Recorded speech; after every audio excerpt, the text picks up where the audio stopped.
in addition to all these serious activities that Axel was just talking about, we also have some fun at the RIPE NCC. I'm in charge of that. I've been organizing events called hackathons now for the last 3 years. And for those who still need an introduction, so this is the introduction slide. What is a hackathon? So it's a hacking marathon, and the hacking in the best possible way. So the old-fashioned definition of hacking, which is finding alternative ways to deal with technology in general, and specifically in our case it's the coding, so modifying open source and free source software to find alternative ways to display the data from the RIPE NCC and to create new tools for the operators. So historically, which is like in the last, let's say, 15 years, hackathons became very popular in the world, but they were mostly kind of commercial and competitive, and the ways for the companies to get new ideas and to get developers to work for them for pizza for a weekend, and then to like take their code and then make a startup. Now we do it differently. First of all, it's not commercial, and second, it's not competitive. It's more about collaboration and cooperation. The biggest reward that you can get at our hackathon is a box of stroopwafels. Now, the stroopwafels are traditional Dutch cookie, and this is one of the pictures. They are completely delicious, they are large, everybody loves them, and they're kind of symbol for Holland. So since we started organizing these hackathons in Holland, we started now exporting this concept of stroopwafels together with our hackathons. So this will be a theme for my presentation. As I said, the main goal was to develop new software tools, but the way how to do that was to put in one room the people from diverse backgrounds and diverse skill sets. So to bring together the network operators and software developers, to put together the designers and the students with fresh ideas who maybe don't really know what the RIPE NCC data is about or what kind of networking we do, but they can give a new insight and then together create these new creative ways of solving existing solutions. Also, one of the first goals was to get a lot of feedback about the services of the RIPE NCC. At the first place, it was mostly about the RIPE Atlas data, because that was one of the prototype and new projects that we were developing. But now we have moved on to other data sources and other topics, as you will see. I will list them soon.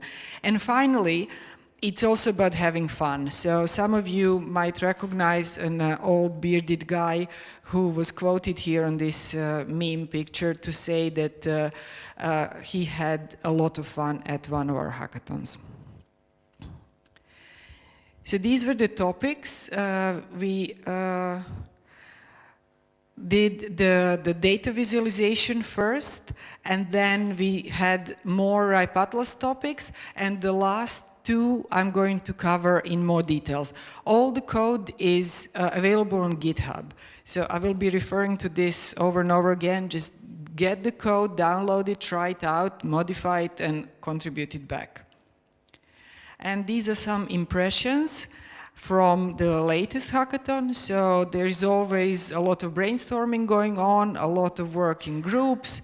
Again, stroopwafels, which are the best if you warm them up on top of your cup of coffee. And then traditionally we also always visit a local hackerspace to keep in the topic of hacking. So the code sprint is a different version of a hackathon. It was actually a continuation of the IXP tools hackathon that we had before the RIPE meeting in October 2016, which was a large group of people and a lot of projects. And there we actually met two developers who then we wanted to continue working with. So that was Petros, who came to do the internship at the RIPE NCC, and Vasilis, who won a prize of continuing the work on one of his projects. So then we brought them and then two representatives from IXPs.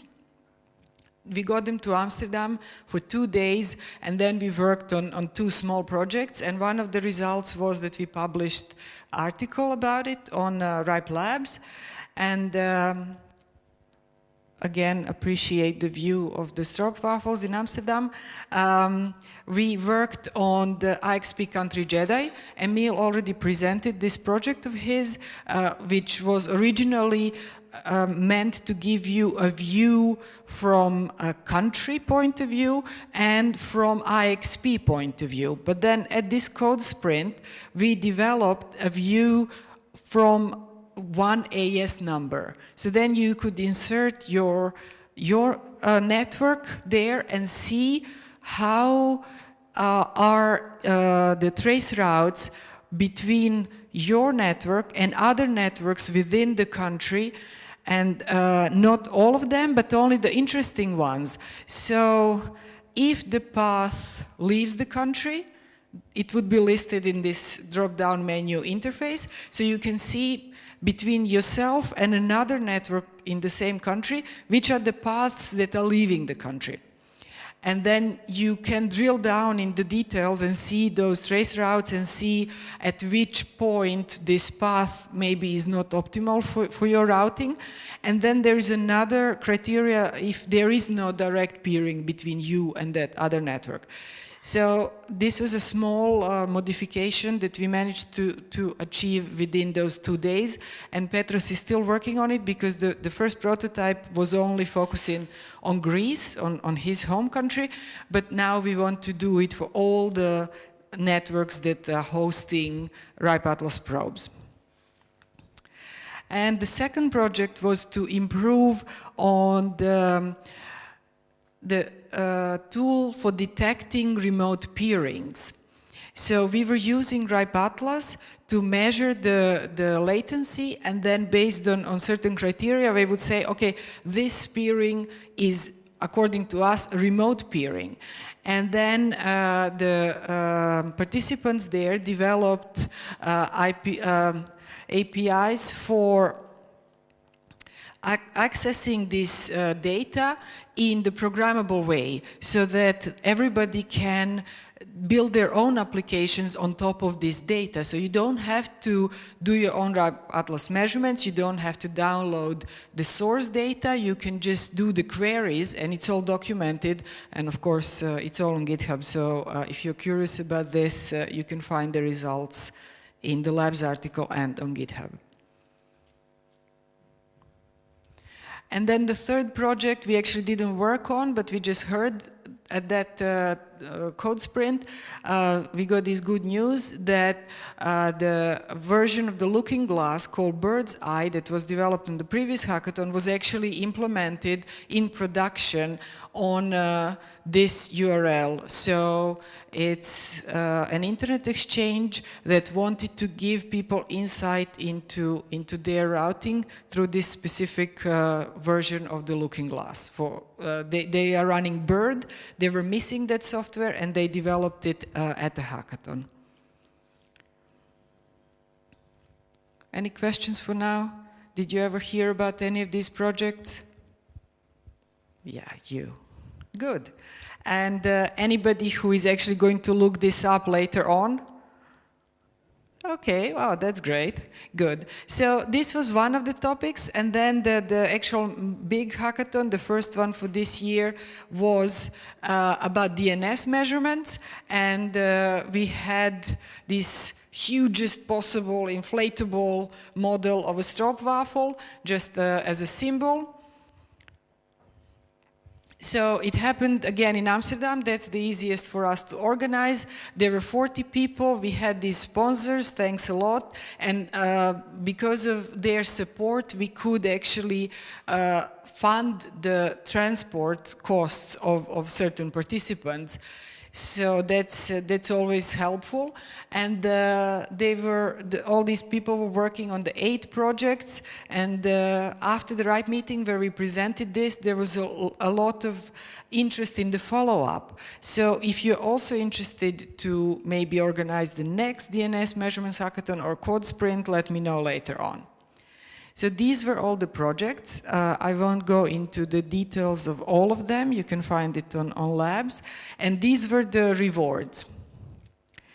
So since it's not a competition, it's really difficult to say like this was the first prize, this was the second prize. So these were the specific projects that got like the best feedback from the jury. And the team that was working on detecting anomalies actually used a very scientific approach that was described in the paper that they are now submitting to a conference. And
in Denmark.